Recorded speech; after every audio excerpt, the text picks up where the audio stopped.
Ryan Reynolds here from Mint Mobile with a message for everyone paying big wireless way too much. Please, for the love of everything good in this world, stop. With Mint, you can get premium wireless for just $15 a month. Of course, if you enjoy overpaying, no judgments, but that's weird. Okay, one judgment. Anyway, give it a try at mintmobile.com/switch. Upfront payment of $45 for 3-month plan, equivalent to $15 per month required. Intro rate first 3 months only, then full price plan options available. Taxes and fees extra. See full terms at mintmobile.com. This episode is brought to you by Principles. Are there limits to the U.S. government's debt growth? What will happen if the debts are not curtailed? What should policymakers or investors do? Those are urgent questions that legendary investor and New York Times bestselling author Ray Dalio addresses in his new book, How Countries Go Broke: The Big Cycle. The book comes out in June and is available for pre-order today, wherever books are sold. Military murder is an independent project and is not endorsed by the Department of Defense or any military component. The views expressed are those of the host. The content of this podcast is not meant to be legal or medical advice. Warning: this episode contains graphic details of murder and is not suitable for young listeners. Listener discretion is advised.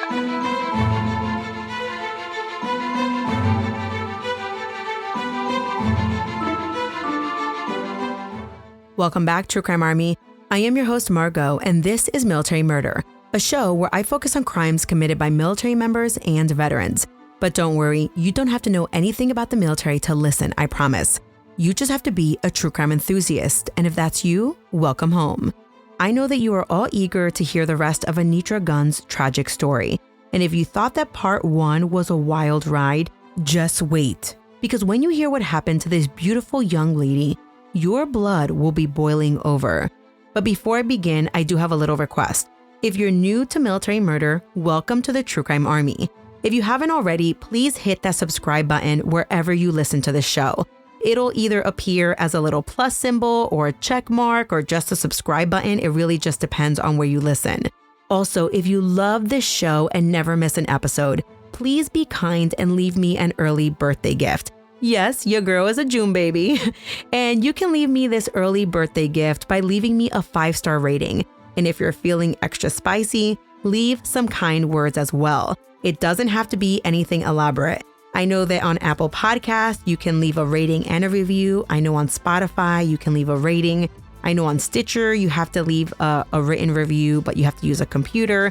There's a ton of ways that you guys can leave a rating and a review, and I would greatly appreciate it. These reviews really do help me recruit new true crime warriors. Okay, with that, this is the conclusion of the tragic loss of Anitra Gunn. Now, let's dig in. When I left off last week, I was talking about Demarcus and Anitra's toxic relationship. In early February 2020, Anitra had met a man who worked at a barbershop near the restaurant where she worked. They began communicating on Snapchat and then transitioned to sending each other text messages. Well, on February 5th, 2020, Anitra and Scoot Howard were hanging out at her house. They had fallen asleep at some point when they were startled awake by a loud bang.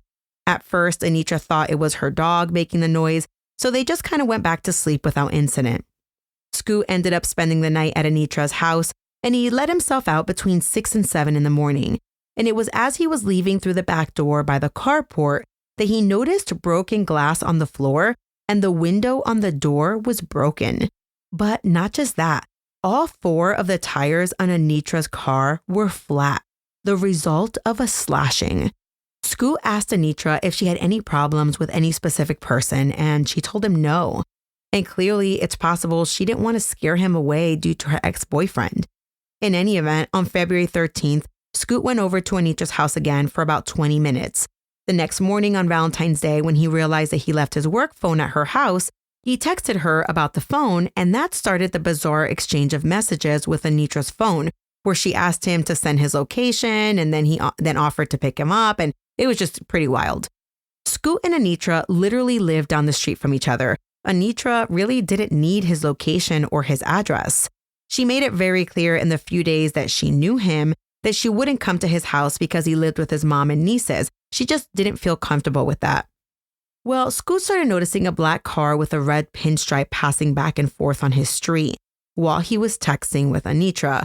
He saw the car. It passed once and then twice and then 3 times and 4 and 5. And then by the 6th time, he was like, something is weird about this. He made a note of the license plate at that point and noted that there was a male driving, but no one else was visible in the car. That's when he messaged Anitra's best friend, Sierra. And he messaged her on Snapchat. And he's like, hey, have you heard from Anitra? Which, remember, Sierra had not heard from her for a few hours. Sierra and Anitra had been college roommates at one point, but Sierra had moved out earlier in the semester. Sierra and Anitra were best friends. Sierra had never met Demarcus in person, but she knew that she didn't like him. Demarcus had a habit of calling Anitra over and over and over again, resulting in Anitra yelling at him to leave her alone. One time when Sierra and Anitra were talking over FaceTime, Demarcus just showed up at Anitra's place unexpectedly. Sierra could hear him yelling at Anitra from outside the house. And this wasn't the only weird incident. Sometimes Anitra would even go to Sierra's apartment to hide from Demarcus when he was in one of his moods.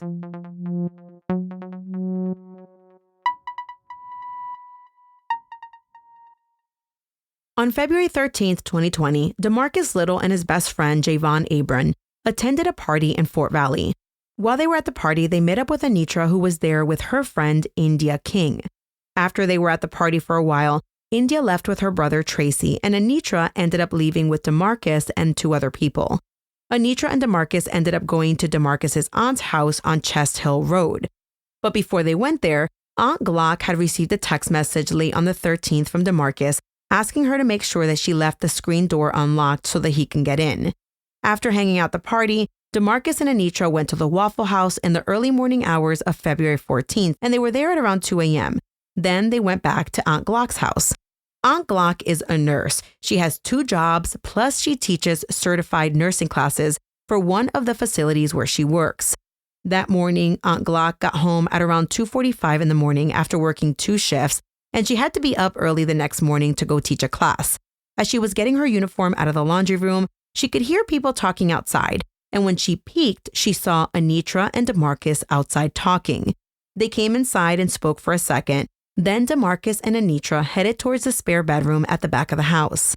Aunt Glock doesn't know what happened after that because it was a quick turn and burn at home. Maybe she slept a little, maybe she didn't, but by 8:30 in the morning, she was back at work. By the time she left the house, it was quiet and no one else was awake. Now, this is where we kind of left off early in the story. Anitra was last known to be with Demarcus at his Aunt Glock's house. People, including her family, Scoot and Sierra, and Anitra's dad, Chris, they were getting text messages from Anitra's phone, but they were off. They were weird. They just didn't seem like Anitra. Then, that afternoon, Anitra didn't show up for work, and Chris Gunn had the police do a welfare check, but there was no Anitra. The following day, Chris and his son Antoine traveled to Fort Valley. They formally reported Anitra missing, and the search began.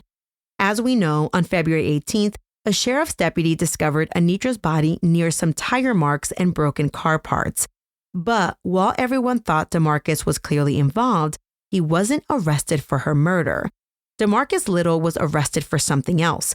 He was charged with criminal damage to property and was booked into the Peach County Jail without bond. The police had actually questioned him 3 times about Anitra's disappearance prior to him being arrested for breaking her window and slashing her tires. But they didn't have enough evidence to arrest him for her disappearance or murder. I mean, did he do it? We didn't know. So, wait, what? He wasn't arrested for murder? Okay, listen, bear with me. There is a lot we're going to unpack here. On Friday, February 21st, 2020, a week after Anitra went missing, Demarcus Little was seen by a judge on the criminal damage charges. He was granted a $10,000 bond and required to wear an ankle bracelet monitor as a stipulation to his release. Normally for this offense, bond would be about $1,500, but he was considered a flight risk. He was also told that when he went back to Fort Gordon in Augusta, he would be forbidden to leave the confines of the base. Demarcus's sister and father made statements to the press after the hearing. Sequasha backed her brother and said that she didn't think he damaged Anitra's property because he was a caring and loving person and took care of Anitra. Then, Demarcus's dad, Andre Little, turned to talk to the cameras. He said, quote, "Glad he was granted bond so that he can get back to his career in the Army. My son has never done anything to anyone. I can sympathize with the family, but my son didn't do this. He was raised the right way," end quote. Don't worry though, because I'm not even sure if Demarcus even made it out of the jail, because within 4 hours of this hearing, I think, Demarcus was arrested again, and this time he was charged with malice murder for the killing of Anitra Gunn. In Georgia, you're charged with malice murder when a homicide is committed with express or implied malice, malice being the intention or desire to do evil or ill will. To defend him, Demarcus retained a former military criminal defense attorney by the name of Benjamin Davis. Davis quickly made his way in front of the press and made his first move in establishing Demarcus's character defense. Davis claimed that Demarcus was a good soldier and therefore couldn't have killed Anitra Gunn. But listen, in a podcast called Military Murder, we know that just because someone was good, wore a uniform, never got in trouble before, well, we know better than to automatically believe that someone is not capable of murder, right?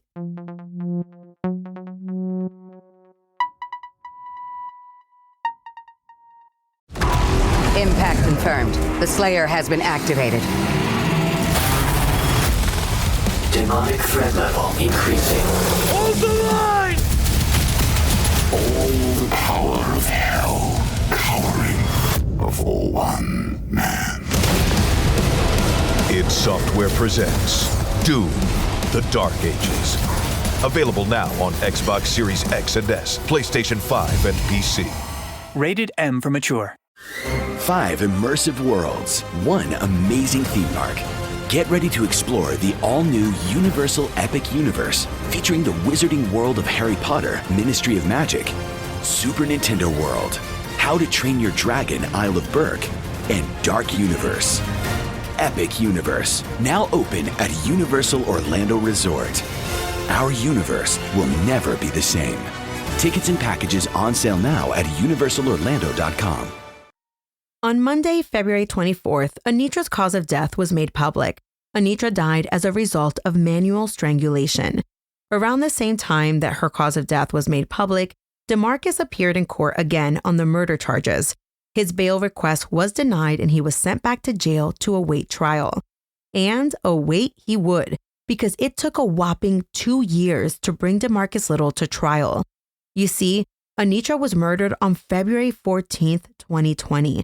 On the cusp of the world shutting down due to the pandemic.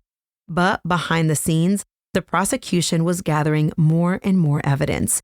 In the painfully long time that he waited for Anitra's accused killer's trial, Chris Gunn had to celebrate his daughter's birthday and the anniversary of her death twice. On what would have been her 25th birthday on November 6, 2021, Chris posted a birthday wish on Facebook saying, quote, "We'll always love you, miss you, and keep your name alive and well. Happy heavenly birthday, baby girl," end quote. 2 weeks before her birthday, however, the trial date was announced. Demarcus Little would face a jury starting on March 7th, 2022. The prosecution team would be led by Senior Assistant District Attorney Dawn Baskin and Assistant District Attorney Neil Halverson. The defense was led by Benjamin Davis, the former military defense counsel that Demarcus retained back in 2020. Demarcus now was facing 3 charges: malice murder, felony murder, and aggravated assault in the strangling death of Anitra Gunn. On March 3rd, 2022, defense counsel Benjamin Davis told the media, quote, "We believe that in time, what will be shown is that he's really not capable of committing this kind of offense," end quote. He went on, quote, "If he were the kind of person that would commit a malice murder like this, that would have been borne out in the military," end quote. Davis emphasized that Demarcus had no criminal history and ended his statement by saying, quote, "If you look at his character, from all we know about him right now, he's not the kind of individual that would go out and commit a cold-blooded murder. Certainly not strangle somebody," end quote. I mean, I know defense counsel have to represent their clients to the best of their ability, but I read that statement and I imagine that emoji with the little sweat on the eyebrow, you know? But I digress. In the prosecution's opening statement, ADA Neil Halverson presented the evidence they planned to use to convict Demarcus Little of killing Anitra Gunn. In a shocking revelation during the opening statement, the prosecutor announced that Demarcus had confessed to his best friend, Javon. He told him that in the early morning hours of February 14th, 2020, he had confessed his love for Anitra. And when he did, she laughed at him. It was when Anitra was laughing at him that Demarcus says he snapped and he placed his hands around Anitra's neck and strangled her until she stopped moving. According to the prosecutor, Demarcus admitted this to his best friend 2 days after he murdered Anitra. When offered the opportunity to make an opening statement, the defense postponed. Witness after witness took the stand and gave their testimony, their little piece of the story. Witnesses included Aunt Glock, Scoot Howard, and India and Tracy King, the brother and sister who had been at the party with Anitra and Demarcus on February 13th. Aunt Glock confirmed that she saw Anitra with Demarcus at her house in the early morning hours of February 14th, 2020. Honestly, it's a very real possibility that Aunt Glock was most likely the last person to see Anitra alive, except of course for her killer. As the trial continued day after day, a parade of witnesses took the stand giving expert testimony. They included the police officers and deputies who investigated Anitra's disappearance. One of them said that Demarcus confessed to breaking Anitra's window and slashing her tires just 9 days before she was murdered. There were experts who presented undisputable evidence that put Demarcus Little's phone in the exact location where Anitra's car was abandoned and where her body was found. This evidence was obtained using the cached location on Demarcus's phone. That same phone expert testified about text messages that he found on Demarcus's phone, messages between Demarcus and Anitra, where Anitra called Demarcus toxic and threatened to press charges after he admitted to her that he was the one who slashed her tires and broke her window. Wow. It sounds to me like Demarcus likes to brag about his crimes, but I'm okay with that. And you know what? Demarcus Little is a real charmer. I mean, I'm kidding. But the phone expert testified that there were messages on Demarcus's phone that he had asked at least 4 different women to have sex with him during the days that Anitra was missing and when everyone was looking for her.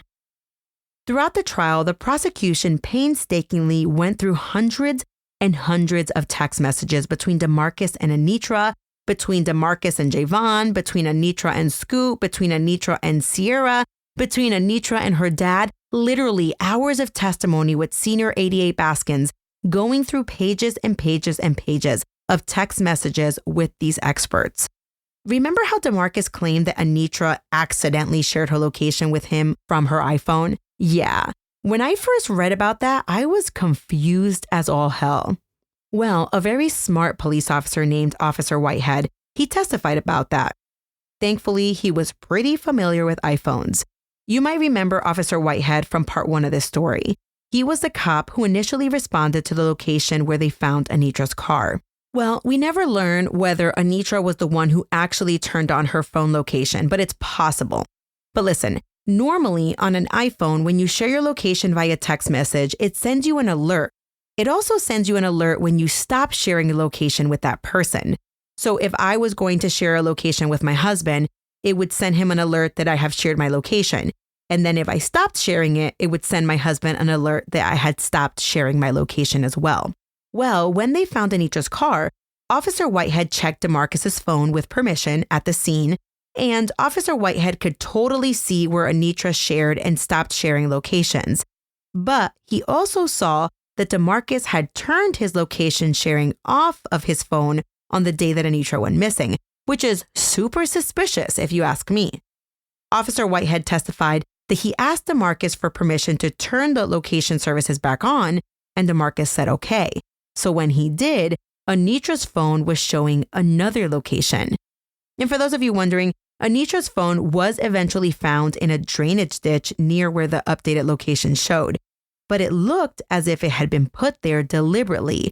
But sadly, her phone was so water damaged that they were unable to recover any information off of it. And remember the missing bumper that was found miles from Anitra's body?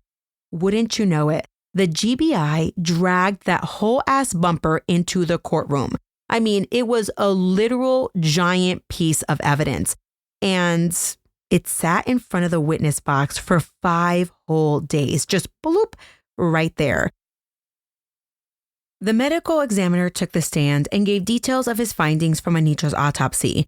Anitra ultimately died of manual strangulation, which means that someone put their hands or arm around her neck and squeezed, cutting off her circulation until she died. Her eyes showed large amounts of petechia, which is caused by blocking the blood supply to the head. Besides the obvious injuries to her neck, which included an internal exam that showed massive bruising, Anitra also had bruises on her face and in her mouth. The medical examiner testified that the injuries took place pre-mortem, or before Anitra died. The bruises to her face were caused by something striking her, and the bruises in her mouth would most likely have been caused by someone holding their hand forcefully over her mouth. There were several crescent-shaped marks on her neck that the medical examiner explained were most likely made by her own fingernails as she tried to fight off her attacker. Anitra literally tried to claw her perpetrator's hands and arms from around her neck. Anitra's injuries were photographed and shown to the jury during the trial. Injuries to Anitra included some postmortem injuries to her hip, leg, and back. They were graphic and hard for Anitra's family to see. At one point, her father, Chris Gunn, had to get up and leave the courtroom. Demarcus Little spent every day of the trial sitting in his chair staring straight ahead. He wore a mask, but made no movements with his eyes or face that gave away any emotions. During the medical examiner's testimony, Demarcus looked away from the huge TV monitor where the photographs of Anitra's injuries were being shown. So many witnesses testified at Demarcus's trial, but by far the most powerful testimony came from Javon Abram. He was Demarcus's best friend, and he was the one who told police that Demarcus had confessed everything to him. But before I get to that confession, I have to take you back just a little bit. Javon was friends with Demarcus for a while. They went to high school together, and when Demarcus visited home, he often met up with Javon. Javon also knew Anitra. In February of 2020, Javon was living in Valdosta, Georgia, but planned to visit Warner Robins. But when his car broke down on his way there, Demarcus picked him up. The date was February 13th, and after he got picked up, Javon went to the party with Demarcus and Tracy. At the party, Javon saw Anitra. After the party, Javon dropped Anitra and Demarcus off at Anitra's house to pick up her car because the pair wanted to go grab some food. Then Javon left. Hours later, a little after 4 a.m., Javon showed up at Aunt Glock's house, and he then texted Demarcus to let him in. Demarcus let him in, and Javon went to an upstairs bedroom. Later that morning, the two men exchanged good mornings over text message, and Demarcus told Javon he would be right back. That was at about 11:28 a.m. Demarcus wasn't gone long, maybe 30 minutes or so, but when Demarcus came back, he showed Javon a text he had received from Anitra. Javon didn't really care to read the text, but he recalled on the stand that it said something like, "I love you, happy Valentine's Day." After this, Demarcus took Javon with him to a local pawn shop to buy a gun. But throughout this entire afternoon, Demarcus was preoccupied on his phone. He was texting. It appeared Demarcus was upset because he was getting grilled by Sierra. She wanted to know where Anitra was, and she had reason to believe that Demarcus had her phone. Javon had no clue what was going on that morning. He had no clue why they were looking for Anitra's phone. And then even more odd, at some point they started looking for Anitra. Later that afternoon on Valentine's Day, Javon got a message or a call from Demarcus. He needed a ride because at some point they split up. Javon picked Demarcus up on the corner of Bell Street and Montrose Street. And Javon was like, "Dude, how did you get here?" Demarcus told him that he had been driving around with Sierra looking for Anitra when Sierra got mad at him and kicked him out of the car. By the way, when Sierra testified, she said she was never with Demarcus that day. As Javon and Demarcus drove away, Javon spotted a car in the distance that looked like Anitra's car. But when he pointed it out to Demarcus, Demarcus said he and Sierra had already checked it out and it wasn't Anitra's car. Mind you, Sierra says she was never with him that day. So after he said that, they went on their way. Again, at some point, the two guys split up, and later, Demarcus called Javon again. Then when they were back together, Demarcus took them to some area, and as Demarcus was FaceTiming with Anitra's dad, Demarcus, no kidding, asked Javon to record him looking for Anitra. Now, break. You may recall, I think it was in episode 1, where Demarcus is on the phone with Chris, Anitra's father, and he says that he had pinged or that she had shared her location with him earlier in the day. And when he went and was FaceTiming with Anitra's father, he had Javon record him, which is just so bizarre. The following day, which was Saturday, the two men linked back up with Anitra's brother to search for Anitra, and that's when they happened upon Anitra's car. And immediately, Javon started feeling weird because Anitra's car was found on the same street where Javon picked Demarcus up a day earlier. And the following day, on February 16th, Javon would be in for quite the story.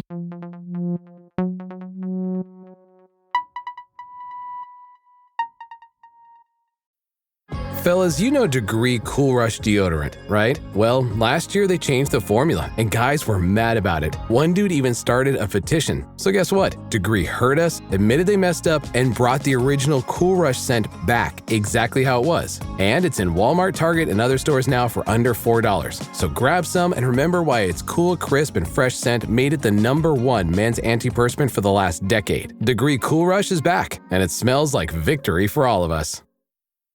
Running a business comes with a lot of what-ifs, but luckily there's a simple answer to them. Shopify. It's the commerce platform behind millions of businesses, including Thrive Cosmetics and Momofuku, and it'll help you with everything you need. From website design and marketing to boosting sales and expanding operations, Shopify can get the job done and make your dream a reality. Turn those what-ifs into... Sign up for your $1 per month trial at shopify.com/special offer. On that day, after they had both gone to church separately, Javon received a text message from Demarcus. Demarcus said he had something to tell him, and then he drove over and picked up Javon. As the two men drove around, Demarcus said he had to do something and then said, quote, "If I tell you this, you can't say nothing to nobody because if you do, you know what's up," end quote. Demarcus then detailed what happened on that fateful night 2 days before. He said he was pouring his heart out to Anitra about how he felt about her and how much he loved her, when all of a sudden, Demarcus claims Anitra laughed in his face. When she laughed, Demarcus told Javon that he didn't know what happened. He blacked out and hit her.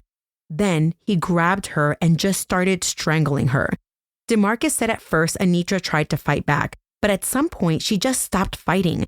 So Demarcus told him that he felt like she wanted to go be with her mom. What? This That's not his decision to make.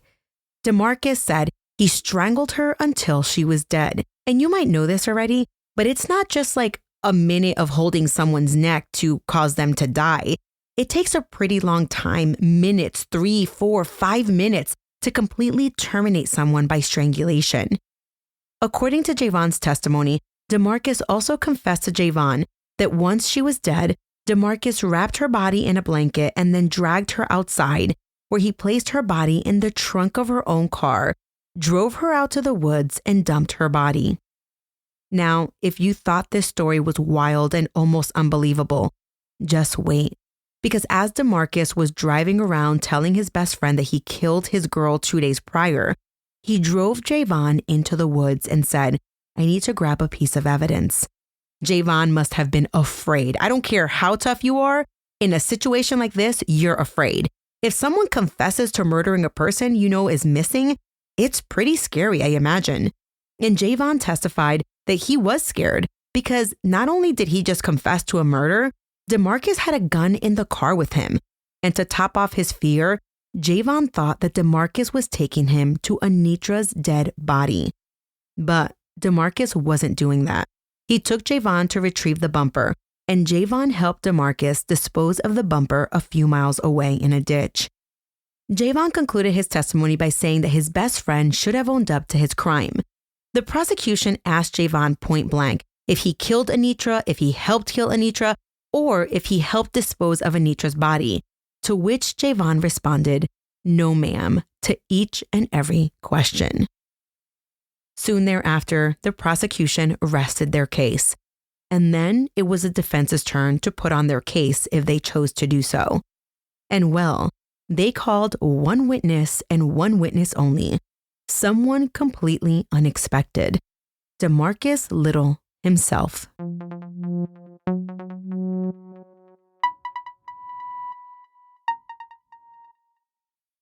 On the last day of the defense case, Demarcus Little took the stand in his own defense. As soon as he got up to walk to the witness stand, Chris Gunn got up and walked out of the courtroom. Honestly, when I saw this, I was hoping Anitra's dad would jump over the median and just whomp on Demarcus Little.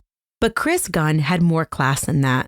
While he was on the stand, Demarcus's defense attorney, Benjamin Davis, asked Demarcus to explain what Anitra was to him, and Demarcus said that she was his soulmate. Now let that sink in for a minute. Who kills their soulmate? And now I totally understand why Chris Gunn left the courtroom. Soulmate? Mr. Davis asked Demarcus what that meant to him, and Demarcus went on to say that Anitra was his lifeline and meant everything to him. Davis then asked him if he was having a hard time coping with her loss. Demarcus pondered that question. He looked up at the ceiling and finally answered yes. The defense then asked him, "Would you ever take her life?" Demarcus responded, "No, sir." The defense asked, "Would you ever kill someone the way the state described in the home of your aunt?" Demarcus said no. But as he said that, he looked away because, liars can never hold eye contact. The defense finished the extremely brief 3-minute examination and turned it over to the prosecution for cross-examination. For the following hour, Senior ADA Don Baskin led the cross-examination for the prosecution, and I actually went back and watched it, and it was excruciating. Demarcus referred to Anitra as his soulmate and that he would never kill her, but Don Baskin came off of the ropes and called him on his BS. Demarcus tried to weasel his way out of the airtight evidence that the Fort Valley Police Department, the Peach County Sheriff's Office, and GBI presented by saying that they were all just wrong. And whenever he couldn't explain certain pieces of evidence, he basically just said he couldn't remember. ADA Baskin read Anitra's text message where she called him evil, manipulative, and narcissistic, to which Demarcus whined that they had good times and he wasn't a monster. During the testimony of all the witnesses and experts, Demarcus Little stared straight ahead and didn't make any eye contact with anyone. It was a 1,000-yard stare. But while he was on the stand and the prosecutor grilled him, he sat with his head kind of cocked slightly to the side and intently looked at her as she talked. As he blubbered through most of the answers with yes ma'am or no ma'am, ADA Baskin caught him in lie after lie after lie, and she challenged him at every turn. She asked him, who should we believe then? The Demarcus Little sitting in trial today, or the one who threatened to kill before? Demarcus Little stared at her and said that he was the same person. He is who he is. And ADA Baskin responded, bingo, you are the same person, a killer. Demarcus blurted out, quote, I'm not the person that you guys are trying to make me out to be. I've been in this jail for 2 years ready to get back to my duties. I'm ready to get back. You guys are playing with my life. Every relationship has problems. We all know that. Like I said, you guys showed the bad times. You should show the good times. If someone was scared of me, they would have stayed away. They wouldn't have come back, end quote. At some point, members of Anitra's family had to get up and leave the courtroom. ADA Baskin wrapped up her questions by grilling Demarcus about where he was during an hour and a half of time on February 14th that he couldn't account for. He kept trying to tell her that he couldn't remember or that the information that they had was wrong. She finally asked him if he had ever heard the old saying, the simplest explanation leads to the truth. He answered no. And with that, the prosecutor ended her questions. Both sides made their closing arguments late on the afternoon of March 15th, 2020. District Attorney Alverson gave the closing argument for the prosecution, at times his voice showing his emotional connection to the case. He and Baskin had poured everything they had into proving that Demarcus was a killer. It was clear they both cared deeply for the Gunn family and they wanted to get justice for Anitra. Defense attorney Benjamin Davis told the jury that the case made no sense, going so far as to say that the prosecution made conclusions based only on text messages. But when Baskin got up to speak, she referred to Demarcus's phone as the biggest witness against him. Not just the text messages, but all of the information on that phone, all the phone data that was taken from his phone, like the cache locations putting him in the woods where her body was found. The jury deliberated for just 3 hours before returning with their verdict. Demarcus Little had been so still during the entire trial, but now he rocked back and forth nervously in his seat. Judge Connie Williford, Superior Court judge, advised everyone in the court that although this was a murder trial and was an emotional time, no emotional reactions would be allowed when the verdict was read. The bailiff handed the verdict to the judge, who carefully reviewed it, expressionless. She requested counsel to approach and shared the paper's contents with all of them. Again, very professional, no expressions. They all had total poker faces. Demarcus was asked to stand while they presented the verdict. The court clerk then read the charges with the verdicts. The first charge, malice murder, not guilty. The second charge, felony murder, guilty. And the last charge, aggravated assault, guilty. Demarcus had stood with his attorney while they read the verdict. He did just what the judge ordered and did not change his emotions or make any sounds as they were being read.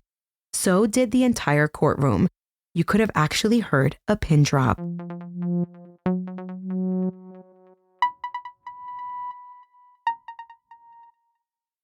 Sentencing immediately followed, and the judge took the family statements into careful consideration.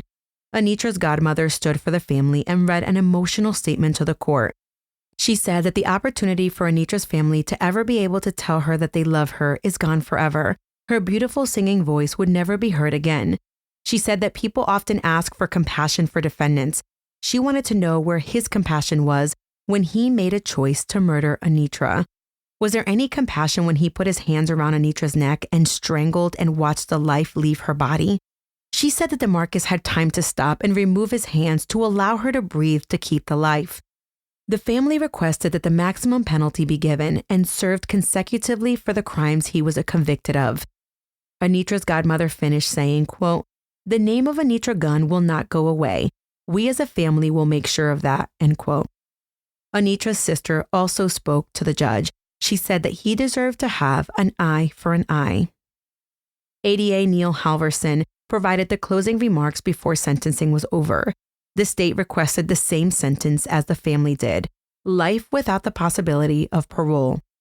Defense attorney Benjamin Davis pointed out that Demarcus was not convicted of malice murder because the crime was committed without malice. He believed that the most appropriate sentence would be life with the possibility of parole. The judge took everything under advisement and then handed down her sentence, life without the possibility of parole. Demarcus Little was immediately placed in handcuffs. The judge quickly explained he would be eligible to appeal, and before they took him away, Demarcus's father was able to give his son a hug. Then Demarcus Little vanished. Then everyone made their way out of the courtroom. There were no winners in sight, only the continued loss of a beautiful soul, Anitra Gunn. Later that night, Anitra's father posted to Facebook, quote, "Guilty, life with no parole. Justice has been served. We got him, baby girl," end quote. Some of you might be wondering what happened to Javon Abram.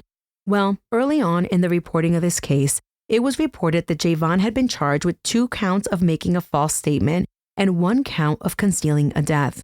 I tried to look up more information to see if Javon was offered a plea deal or if the charges were dismissed in exchange for his testimony against his friend. But I didn't find anything. But I didn't want to leave everyone hanging wondering if he had ever been charged at all. The answer is yes. The result is unknown at this time, but I'll keep everyone posted on my social media if I hear anything. During Anitra's eulogy, her childhood pastor, Reverend Justin Freeman, spoke about Anitra's voice. He said, quote, "She would make the hair stand up on your head. If you know anything about her, you know she has an amazing voice," end quote. He went on to say, quote, "Don't think for 1 minute Anitra has stopped singing," adding, quote, "The choir she sings with now is a little different." And then he went on to say that she was singing with angels now. Anitra Lachey Gunn was interned at the New Canaan Baptist Church Cemetery, which was her childhood church. Anitra will forever be remembered for being a leader, a provider, a nurturer, and she was absolutely beautiful. She had the deepest dimples, but she had more than just physical beauty.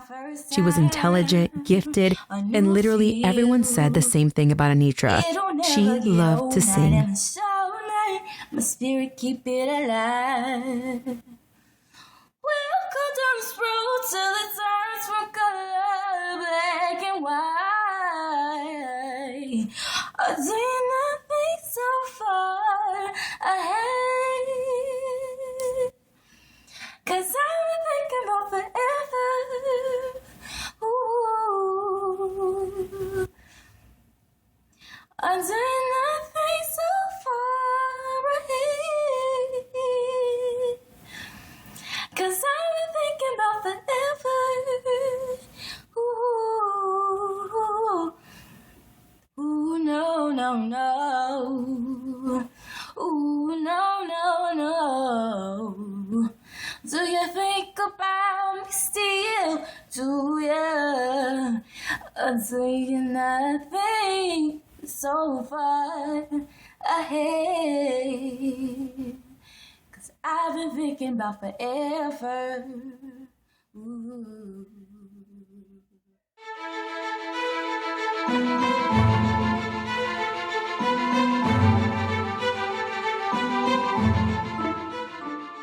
This case reminds me of that quote by Margaret Atwood, quote, "Men are afraid that women will laugh at them.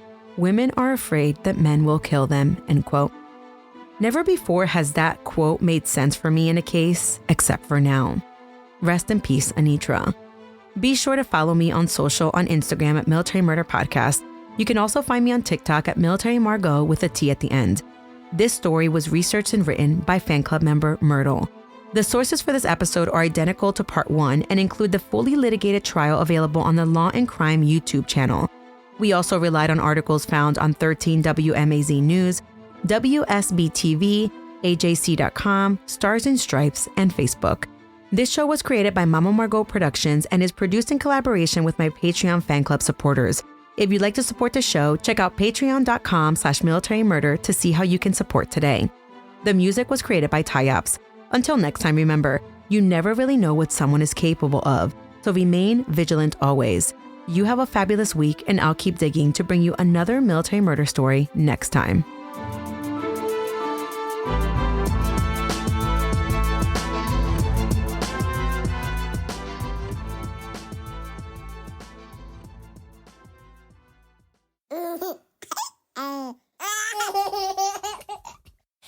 Mama's working on her podcast. I don't want to.